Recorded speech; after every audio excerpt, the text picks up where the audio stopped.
Hi everyone, welcome to or back to my booktube channel, and welcome to another monthly wrap-up video. As sad as I am to say goodbye to October, I am so excited to discuss the 13 books I got to read this month. And I had thought, what better way to start the spooky month off by reading the xhex by Erin Sterling. And this is exactly that. It's a spooky little fun romance. I think this was in a reading vlog, so I'm sorry if this is a little repetitive, but I'm pretty sure I just said that this was kind of all like no plot, just vibes. And I mean, there was a plot. It was like, you know, kind of Halloween Town-esque. Let's save the town and also let's fall in love while doing it. But yeah, this was really fun. I would definitely recommend this for a little like Halloween time read, but it did take me like forever to read. I just didn't care too much to like pick it up all the time, which is totally fine. I think I ended up rating this 4 stars. I think people can be kind of harsh on seasonal books when like it's just a fun time, and I feel like you should kind of adjust your expectations when you pick up a book like that. So yeah, 1 down. Next up, I read A Curious Beginning by Deanna Raybourn. This is a part of the Veronica Speedwell series, and this was my introduction into like historical mystery, historical fiction, because it is set in London 1887, and this was so much fun. I was kind of scared. I think this was on my TBR for like 2 months, and I didn't pick it up because I was scared. This is between Veronica and Stoker.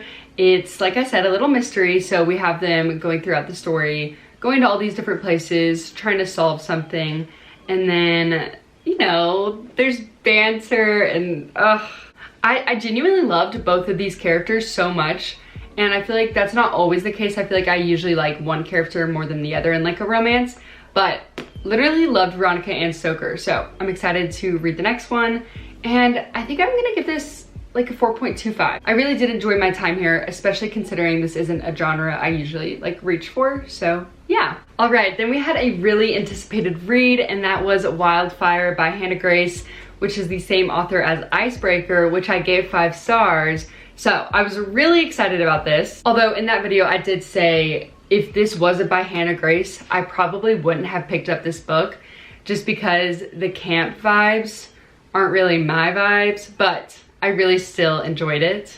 This was between Aurora and Russ. They had a one-night stand, never expected to see each other again because it's summertime, and they both are camp counselors at this camp. I will say I didn't connect with the side characters as much as I did in Icebreaker. Like the hockey team, they were the best, and when they made appearances in this book, I really enjoyed that. But like, I don't even think I could tell you like one of the side characters' names. Like, they just didn't really matter to me as much. And Aurora kind of annoyed me. She just kind of seemed a little immature. But I still like this, and I'm giving it 4.25 stars. Oh, guys. Okay, so next up I read Twilight. This book is huge, and for what? Like, my notes that I wrote down when I finished this book were a bunch of question marks. I didn't even give this a rating. So I mean, I had a fun time. It wasn't anything crazy. I kind of wish I hadn't watched the movies last year because it was just like, I had it fresh in my mind. It was kind of fun to realize like what they did and didn't put in the movies and in the books. So I did enjoy that. And it was fun like having the characters obviously in my mind already because I grew up watching the movies. And yeah, it was cringy. I mean, the amount of times that Bella was like tripping, she was just so clumsy. I was like, okay, I get it. But I mean, that's kind of what I expected going into this.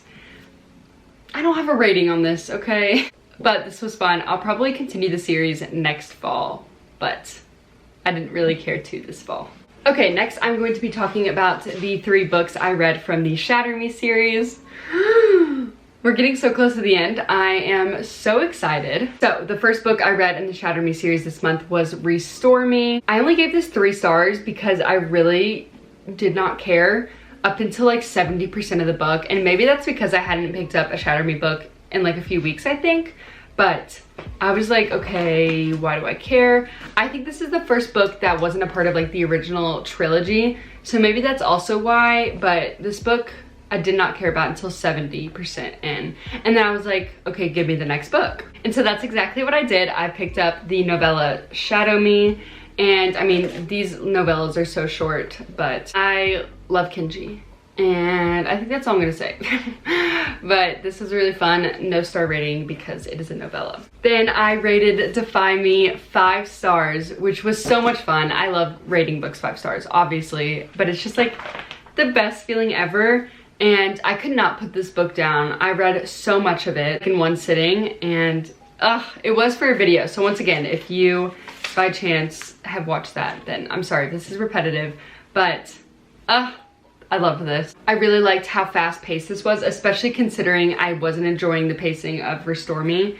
This was like a breath of fresh air, although it really wasn't considering like what all happened in this book, but yeah. Okay, and then I read Reveal Me, and the notes I wrote down for this book was love Kenji, and that's all. So I guess I have to say that again. No star rating, but this was Reveal Me. Next up, another little spooky romance was The Kiss Curse. This is the same author as the xhex by Erin Sterling, and I kind of have the same thoughts as this book that I did in that book. I thought there was a good amount of scenes with the old characters. Like, it wasn't overwhelming. I liked the little glimpses, and I liked that it allowed these characters to have like their own stories. I really liked the side characters in this book. I thought like the little witches that she was mentoring throughout the book really added to it. But once again, nothing too deep. Probably 4 stars too. I haven't really given that much thought, but yeah. And the next book I picked up was Writers and Lovers by Lily King. And this was another book that kind of intimidated me. I had just bought it, I think the previous month. And so it wasn't on my TBR or anything, but I am so happy I picked this up. I don't know, it just really got my attention. At first I was bored, I won't lie. But then a little love triangle started to occur, and that's when I started really caring about like all the characters. I wanted to know their ending, and so I think I flew through this book as well. And yeah, I highly recommend. I'm going to tell you all about the plot real quick because I feel like this is one of the books that isn't as popular, so let me tell you about it. Okay, so we have Casey, who is 31. She is a waitress. She rents like a really gross room above this like garage, and she's been working on this book for 6 years. She falls in love with 2 very different guys at the same time. And she's also dealing with some family issues. Her mom just died, and there's a lot to unpack with her dad. And so we have all these different plot lines going on. And I just really wanted to see where it goes, like with her career, with her love life. And getting those answers was just really beautiful, the way that Lily King wrote this. It really felt like a memoir. Like, I felt like I was reading somebody's real life. I rated this 4.5 stars, would highly recommend. I feel like this is a book my mom would really like, so I told her to read it. I don't exactly know what genre this is. Maybe literary fiction? I think I really like literary fiction is what I'm learning about myself. But yeah, loved this. Okay. Ugh. Guys, I don't think I can talk about this book. I think I'll cry. I'm literally tearing up. I don't even... Every time I even say this book's name, I feel like tears just start in my eyes. I want to preface this by saying this is a toxic romance. This isn't a romance. This is just a toxic book with toxic characters, and not everyone is going to love this. People will pick this book up and they will literally hate it. Like, it will not be for them. And I totally understand that. I do not think that these characters are good people. However, in my brain, they are real people and they matter to me and I love them. And I was obsessed. I was really scared going into this book, and I fell in love with it. I'm in love with it. Jessa Hastings, in my opinion, has beautiful writing. I loved annotating this, and I can't wait for the next books. They're literally on their way to me. I'm counting down the minutes. And that's all I'm gonna say about this. This is a book I would not recommend to my mother. I don't think I can give this book a 5 stars because of everything that goes down in it. So I gave it a 4.75. And I'm pretty sure in my Goodreads review, I literally said I was sending Jessa Hastings my therapy bill after this book. So keep that in mind. All right, and we have 2 books left. The first one being Part of Your World by Abby Jimenez. This was the first Abby Jimenez book I've ever picked up, and I was so happy with it. I'm so excited to pick up all her others now. I want to read like one once a month now to like catch up. This was in my latest vlog, so I don't want to go into too much depth, but this was just really cute and fun, and this is like the exact romance I like. Everything about this. So 4.25, loved this. And then lastly, I read Divine Rivals by Rebecca Ross, and I'm scared to say this on the internet, but this book wasn't my favorite. I think I'm giving it a 4 stars. Loved the romance aspect, but I don't think I cared about the war. Although that's like surprising to say, because in some fantasy books, like the war and the politics are like my favorite part. But maybe it's because they're like more involved. I don't know. This was a very, very, very sweet romantasy. Not heavy on the fantasy, but heavy on the romance, and very historical. I said this in my latest vlog, but I think if you liked Divine Rivals, you should 100% pick up A Curious Beginning, because they gave me the same vibes with like the historical aspect.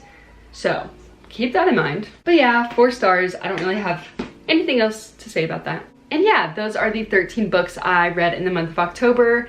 I think I did a decent job sticking to my TBR, so stay tuned for my November TBR because I'm very excited about it. Even more so, this is the first month that I have this like entire shelf dedicated to like my physical TBR. So I'm so excited to put this stack like on my red bookshelves. I think that's gonna be like so much fun. Red as in like already read it, not like the color red. Y'all know what I mean. Anyways, thank you guys so much for watching. Please leave me a comment down below letting me know if you read any of these books, what your thoughts were on them, or maybe what's on your November TBR. But yes, I hope you guys are having a great day reading a good book, and I hope to see y'all on the next one. Bye guys.